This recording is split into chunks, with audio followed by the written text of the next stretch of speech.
Peter Sellers is Horundi V. Bakshi. Why would anyone invite him to the party?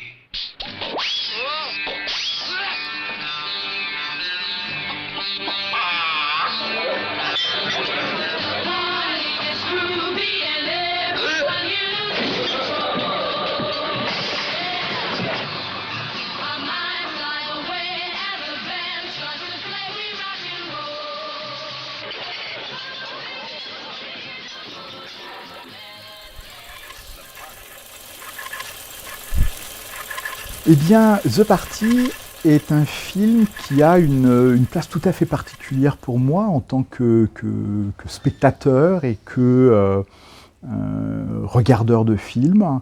Il est revenu dans ma vie à un moment, comme je le dis dans l'introduction du livre, à un moment un petit peu difficile et compliqué pour moi, et ça a été une véritable bouée de sauvetage dans ma vie personnelle.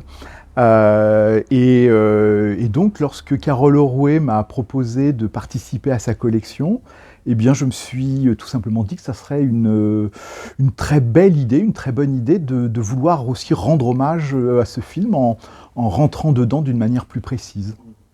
Mais bouée de sauvetage, ça veut dire quoi ? C'est-à-dire que ce film m'a permis de retrouver le goût du rire, tout simplement, à un moment où je n'avais plus envie de rire.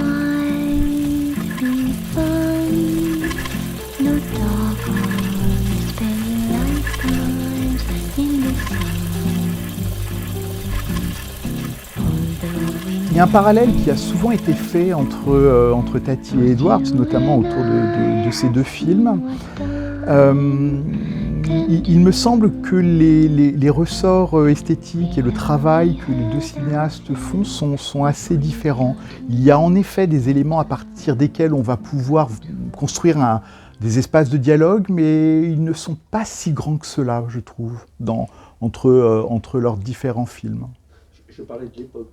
Ah, de l'époque. Oui, alors en revanche, sur l'époque, il est tout à fait vrai que et Black Edwards et Jacques Tati vont réussir, chacun à leur manière, à être au cœur de leur époque dans leurs deux propositions filmiques, qu'il s'agisse de Playtime ou qu'il s'agisse de The Party.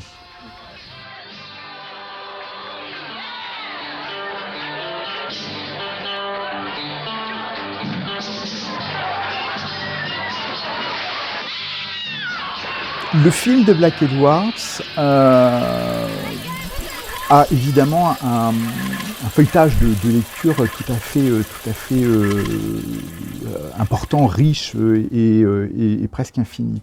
Ce qui est intéressant en effet par rapport à la question politique liée à l'époque que vous évoquez, ça va se jouer à la fois sur un plan de représentation, et de la représentation du politique, mais aussi de la mise en scène de la représentation.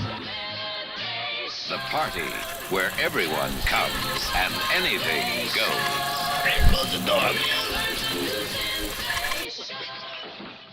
La question de la représentation politique qu'il est possible de voir dans le film n'est pas l'enjeu politique qui est véritablement celui de la mise en scène et de la mise en scène de la destruction qui est à l'œuvre dans le film, pas simplement uniquement en termes de représentation, mais également en termes de mise en scène. Puisque Black Edwards, dans son film, va laisser une place très très importante à l'improvisation, qui, dans le schéma et dans le système hollywoodien, est tout à fait, quasiment impossible au regard des contraintes qui sont habituellement celles de la production cinématographique. Et là, ça a été possible. Là, ça a été possible. C'est dû à quoi ? C'est dû à la volonté de Black Edwards, c'est dû au fait qu'il a une entente avec la société de production Mirisch qui est à un moment où elle laisse faire un certain nombre de choses, elle offre un espace de liberté que Black Edwards va se saisir, et de différentes manières. Par le fait que Black Edwards est un cinéaste qui, en 68, est encore un cinéaste qui fait des films qui fonctionnent, qui attirent du public. L'acteur principal du film, Peter Sellers, est un acteur qui est une tête d'affiche et dont on peut imaginer que les producteurs misent sur ses qualités pour pouvoir attirer le public. Mais ce qui est certain, c'est que Black Edwards réussit à imposer une manière de tourner qui est assez originale pour le cinéma hollywoodien de l'époque. Le scénario est minimaliste, il travaille beaucoup en improvisation et Black Edwards met en place des outils techniques pour lui permettre de travailler sur cette improvisation, puisqu'il va... Alors, Jerry Lewis a été le premier à le proposer, mais Black Edwards va véritablement lui trouver une version beaucoup plus efficace. Il va être un des premiers donc à utiliser le retour vidéo. Et le retour vidéo va être justement là pour permettre de travailler sur le plateau les improvisations des différents comédiens. You've heard about those Hollywood parties. Now, Peter Sellers invites you to the party. If you've ever been to a Wilder party, you're under arrest.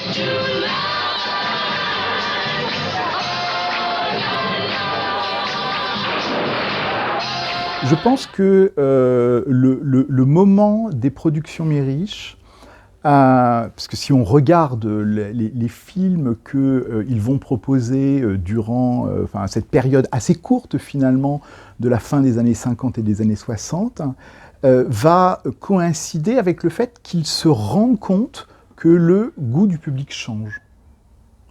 Et que le public est tout à fait prêt à accepter d'autres formes et aussi à aller vivre des expériences différentes, nouvelles, à découvrir autre chose.